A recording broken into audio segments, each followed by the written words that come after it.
it's This Week in Disney for November 14th to November 20th. Trucking right along to that turkey. Yes. Yeah, gravy bowls and parades on the way. Definitely. And lots of fun. Yeah. Yeah. I mean, what are your, Turkey Day, Thanksgiving traditions? Yeah. Tell us down below, because it can be different. I mean, some people don't watch football or the parades, right? Or maybe even eat turkey. Right, maybe there's nothing, that's like, just seriously. okay. Yeah. That's totally fine. Yeah. But it's a cool day, and And internationally, yeah, not everywhere. Yeah. Just here in the States. I think the concept is wonderful of giving thanks, having gratitude. That's beautiful. Yes, always anxious to see if Disney has a new offering in the Macy's Day as well. So. But right. so much more in November. Well, just on a side note, yeah. We did, what was it, last year, the year before last? We did, during Thanksgiving week, we went through all the Macy's Day parades and talked about, for this day in Disney, we talked about all the times that Disney had floats in the parade. So that's a cool history to check out if you want to watch those videos. Yeah, very fun. It was really fun. But this week we had a great old time, headed back to Hollywood Studios to enjoy Fantasmic, so my mom could see it. For the very first time. She hadn't seen it yet. She had been out of town. And really, really enjoyed it. Yeah. And our daughter also, Kimura, got to go enjoy. Almost canceled because of weather, but she got an alert on the phone. She got Keep to the enjoy it app running. because we have had another hurricane since last time. People are calling us and asking us if we're okay, but we're all good. I think after the previous one, it's like this one's kind of like, oh, really? Did that happen? It was definitely milder, but always hard. The crazy thing was, if you go several years back, the hurricanes made the same pattern, like in 2017 or something like that, over the state, just across, like exactly. It's like, It's interesting. Yeah, but I think it is annoying, I'm sure, for people who are still like trying to get things back in order, who had a lot of damage, so it's not fair to them. Thanks for the 1-2 punch. Definitely hard. Right. But so much Christmas magic happening at Disney. Disney Springs getting the Christmas tree walk Christmas tree walk up. And all the decorations officially should be done, are up as of November 11th. Okay. So you can go check all that out there in person, or lots of people are posting videos on YouTube and Instagram, and we'll be sharing our own Christmas adventures with you guys. We're kind of down to purposeful 1 day a week right now. A little bit strange for us, but a good fill. Just keeping the balance, doing lots of things with life. Well, it's going to get more hectic. True. We'll be going to the parks quite a bit more in the next coming weeks. So plenty for us to share. But let's get into Disney history. We are going to start off with November 14th. And at the 1927, the 6th Oswald cartoon short, The Ocean Hop, is released, which is very interesting basically based off of Lindbergh's flight. Well, it's the whole cartoon is inspired going from by the popularity of and newsreels of. If you didn't know, he actually, well, at the time there was an award going. They wanted someone to be able to fly from New York City to Paris. This is in 1920s. Well, it was, the idea came out before 27, but it happened in 1927. And so the reward, if you could do it, was $25,000. And Lindbergh was the one to do it and impressed everyone with that. And it was like such a big deal that Walt Disney made a cartoon of it twice. Yes. So that's the funny part about this. Right. So, so it's really interesting that they did the concept twice, but I think with the popularity, everybody was excited about planes being able to go that far. And, 1927, you just have to imagine that time period and just be like, okay, that was something. It was like cool. going to the moon at the time. Yeah, exactly. So really cool cartoon. Very you cool. can go check that out. There's it's all over the place. Lots of versions of that. And the original version they don't have the full, like a scene cut out that's missing from the original version, but it's on the treasures box. Okay. So you can check out this cartoon on there, and like I said, it's on YouTube and all sorts of video outlets there. Love it. But yeah, a good one to look into. And then moving on, this same day, November 14th, 2007, the new restaurant Yak and Yeti opens at Animal Kingdom. Best view in Animal Kingdom. Yeah. The bridge over Asia. If you get that window seat right there, and isn't there a patio out there too? Well, no, it's a windowed patio. Like, it's all enclosed, but it's so cool. It's right at the base of Mount Everest. So it goes along with all that theming. It's a small town of Andipur. It's quite a stone's throw from Everest, but I understand that they pitch it that way. Well, theming wise, it's part of Agreed. In all Asia. of that. Agreed. Yeah. So it has that sort of Nepal, like you get when in the queue. Great food, great interior, great theming. The theming's incredible. Yeah. You don't walk into, when it opened, you didn't even walk into like a brand new restaurant. There was broken tiles and it looked weathered and like it had been through a lot. And that was, meant to be that way. Joe Rohde was there on opening day, of course. We made it perfect and then weathered the whole thing. No. Well, yeah. Well, I don't think they made it perfect. I think it was just part of the whole theming. It's so hard to get into. I mean, right now, walk-up reservation, like we've impossible. done it. It's been done. I'm Depends. just saying, it is very hard. Well, Tusker House is open again, so that may be part of it. Now that Tusker House is open again, you have more options, because at that time when Yak and Yeti, we couldn't get in. There was only Rainforest Cafe.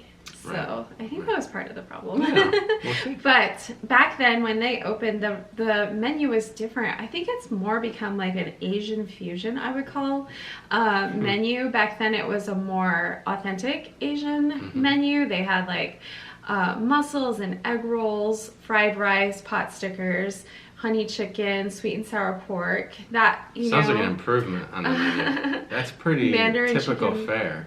Interesting. Well, they had lo mein and it was much more. It was much typical. better years ago and much better now. Like I know there's like a seafood like stew that they would make that was really, really good that we had years, but I don't think they have that right now. But one of the things that we really enjoy is the dessert, the cream cheese wonton dessert that they make. Okay. It's got like pineapple. I think there's some coconut in there. That's a really, really neat dessert and take on the do recall wonton, it. the fried wonton with ice cream. It's really good. Yes.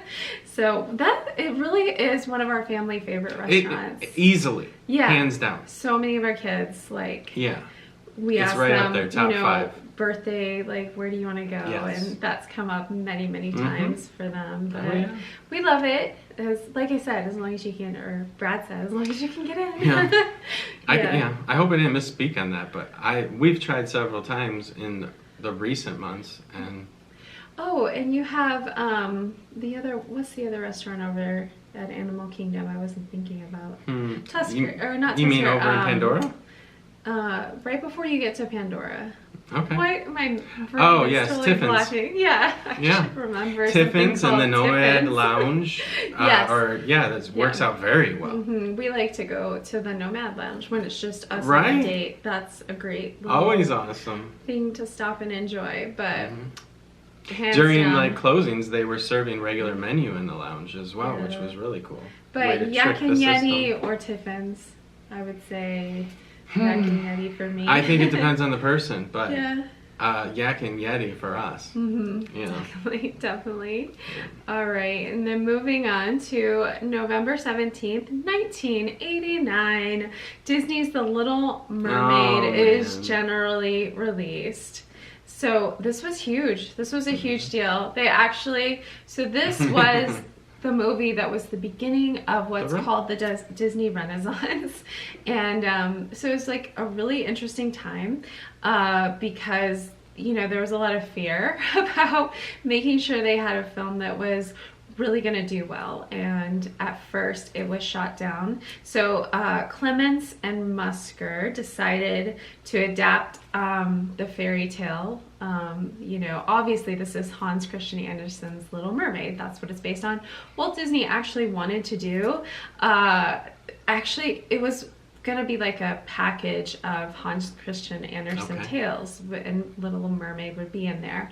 But they shelved it, and so it didn't come back until 85. And that's when they decided to just focus on the Little Mermaid. How incredible that the decision was made that early. Yeah. Yeah, a lot of things were shelved really early. Well, really. No, I'm saying 1985. It's just amazing to think that they were planning it and creating it. So this is around the time of The Great Mouse Detective, and then right after that, and then they had Oliver and Company, and they decided to work on that one first before they finished or did Little Mermaid. So when they took this idea to Jeffrey Katzenberg, he at first shelved it. He was like, we're not going to do it because they were doing Splash, and they were going to do a sequel to Splash. So he felt like that would be too many mermaids. Fair enough. Some sound judgment there. But apparently the next day, I'm not sure if somebody talked to him or he changed his mind, but he wanted to do it. So they went ahead with it. Apparently, I read There's that this so was much more to it than your mermaids, you know. Oh, of course. It's there. Well, it's a lot. And when I think of Splash and I think of the Little Mermaid, I don't really like connect them at all. Like, they're really different, even though they really are both about mermaids. They're totally different in my mind, execution wise. So they spent a lot of money on this film, which I didn't really realize, but I think it's smart, even though I mean, once the storyline was shelved out and they all saw how good it was going to be, I think it was smart to put a lot of money into it. And just like a lot of Disney films, like the animation was upped on this one, and they used new techniques, which we've talked about before. Like, so many films, like even into the last couple of years, they'll use new techniques all the time when they're doing animation. So they did that with Little Mermaid too, as well. The sparkly water whenever she, you know, ascends in part of your world, just incredible. It says more money than any Disney film was put into it in animation. You know, and sometimes that can always be said because economies change. Of course, you're spending more money, but you know. Yeah, but it did really well, and it paid off because this film won 2 Academy Awards, was really successful. So successful soundtrack. Yeah. Really one of the first modern successful soundtracks. Right. So they had Alan Menken for Disney and Howard Ashton doing the soundtrack, and they were phenomenal. And the score, I mean, it was the first animated feature film that turned into Broadway quality music that they could use on Broadway. The music itself is always funny to me because I was like a DJ in junior high and high school, and would do the school dances, and had older friends that I would go, because you know you share and exchange CD collections based on who had dances and stuff. Right. And you know, an older guy that I really respected, and you know how you're trying to decide in your adolescence what is childish and what you're gonna keep with you, and there in his CD collection was The Little Mermaid, and I was just like, it's what? An incredible soundtrack. You know, it taught me that moment of music is music, and it doesn't really have to do with age or maturity. Music is music. Right, but like I said, Broadway quality. Oh, yes. That would make a lot of sense. So, interesting fact, there was a bit where they were going to take Part of Your World out, which is such a good song. Katzenberg wanted to take this out because it did not do well with little kids. They were getting restless when they were listening to the song. Well, they listened to it without the animation. Musker and Clements actually argued over this song. They were like, we really have to keep it. And so they actually cited Over the Rainbow. That was a song. Fair enough. They were going to take Over the Rainbow out of The Wizard of Oz as well, because they didn't want to have Dorothy singing in the barnyard forever, and they just thought that it would slow down the film. But Over the Rainbow makes the film. You couldn't have that film. And so Makes life. Part of Your World. So it was a good argument, and I think that's a good example of like things that you need to keep, and so they did finalize it. That is a great story. Oh, and then when they like put it in front of children with the animation, they were mesmerized. So they needed to just finish the whole concept before they made those kind of decisions. But incredible movie, you know, iconic. Like so many people love Little Mermaid, and low wait time a lot of the time. So we really love Little Mermaid in New Fantasyland. Oh yeah, we do. We get on that ride. I love that ride. Yeah. It's a really kickback cool. in the bucket show. Well, they've done a lot of impressive thing with the animatronics on that. Like it's newer animatronics that are more smoother and and beautiful. It was very impressive. Very impressive. Whenever it premiered. Yeah, definitely. All right, moving on to November 18th, 1993. The Mickey Mouse, it was on Mickey Mouse's 65th birthday. The partner statue dedication is held at Disneyland. I love it. Right. At so Disneyland. Yeah, you know, I mean, we like, whenever we were like just putting this list, we talked about the partner statue, and I was like, do they have one? Because there was a myth that during the 60th of Disneyland that they took our partner statue out to California because they had construction going in front of the castle. I don't know what they were doing and redoing, but like people were like, the castle, this partner statue is gone. It's out at Disneyland. I don't know. Was that true? If it was, like put it in the comments below. But no, so there's multiple. There's multiple partner because the Walt Disney one was you know, done in 1995. This one was done in 1993. So the dedication, it was held at Disneyland. Jack Lindquist, the president at the time, officiated the event. He actually retired the same day. So it was a big deal. And it, of course, Roy Disney was there for the unveiling of the statue.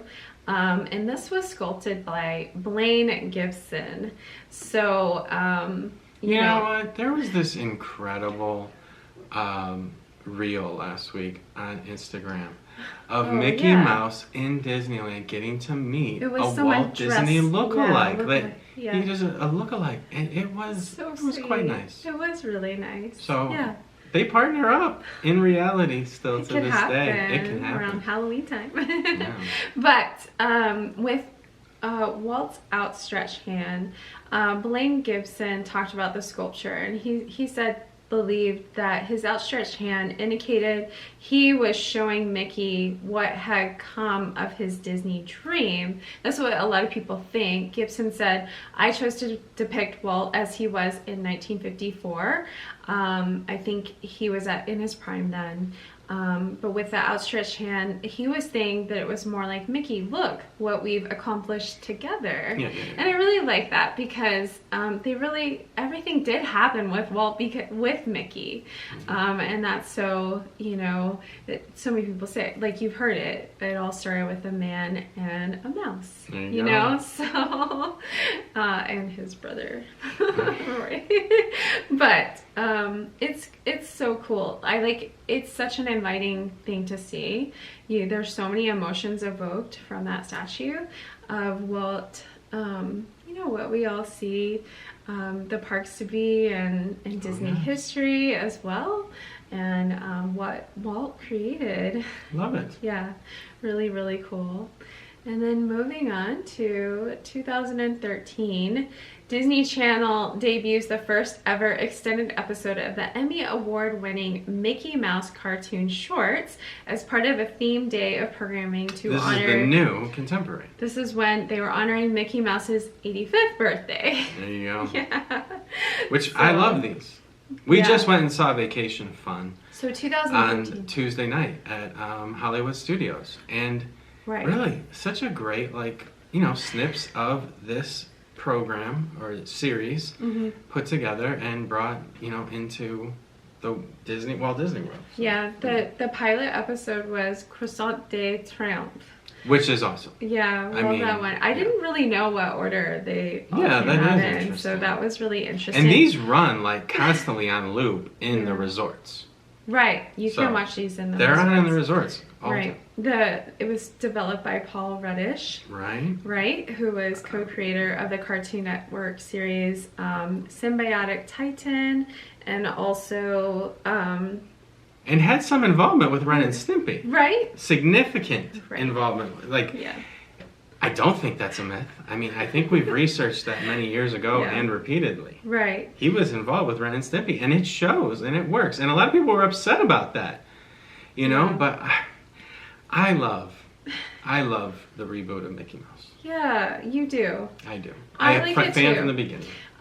So what's cool about it too is that there's all these like running gags in each of the things. Like there's the Yeti from the Matterhorn bobsleds. You'll see like there's Lady and the Tramp in it. I think many of the princesses. And it's irreverent, Belle. like against like a lot of the characters. You know, Belle it and the pokes Beast. fun at itself. The But Little it Mermaid. brings the irreverence back to Mickey. It brings his boyishness and playfulness back and his self-deprecating self back.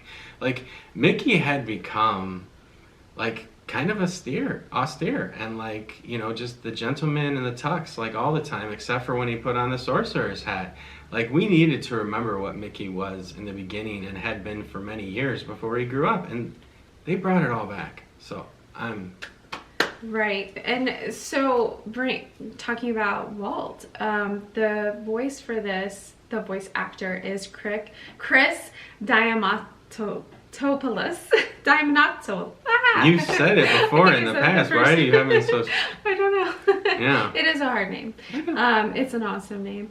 But he is the voice of Mickey Mouse because they have found that he sounds most like the Walt voice of Mickey, and so that's the voice that's used in the cartoons. But also the Snow White and the Seven Dwarves and the Evil Queen in that one episode, I love that one too. Jafar, there's so many, like you just have to like look for them. So like if you're a parent or an adult watching these and you don't really love cartoons, there's some gags in there to kind of draw your attention.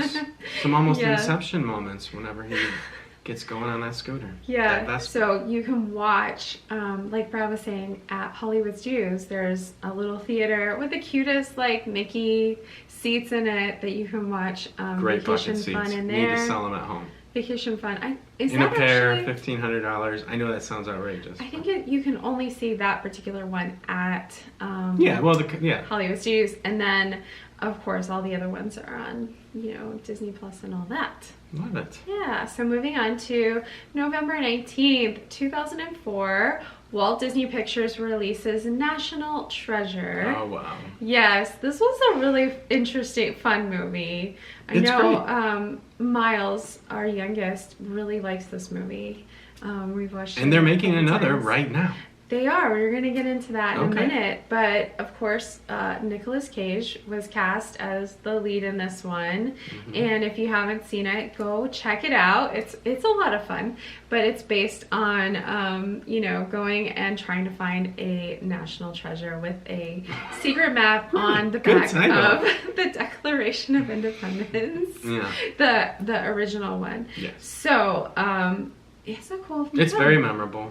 Yeah. I've told the story on here before. I had jury duty, and like we were all in this massive room together, and they had TVs up around the room, and they named off like 6 or 8 different movies that they held up in the front of the room. And out of 6 or 8 movies, everyone in the room wanted National Treasure. I was quite surprised. Yeah.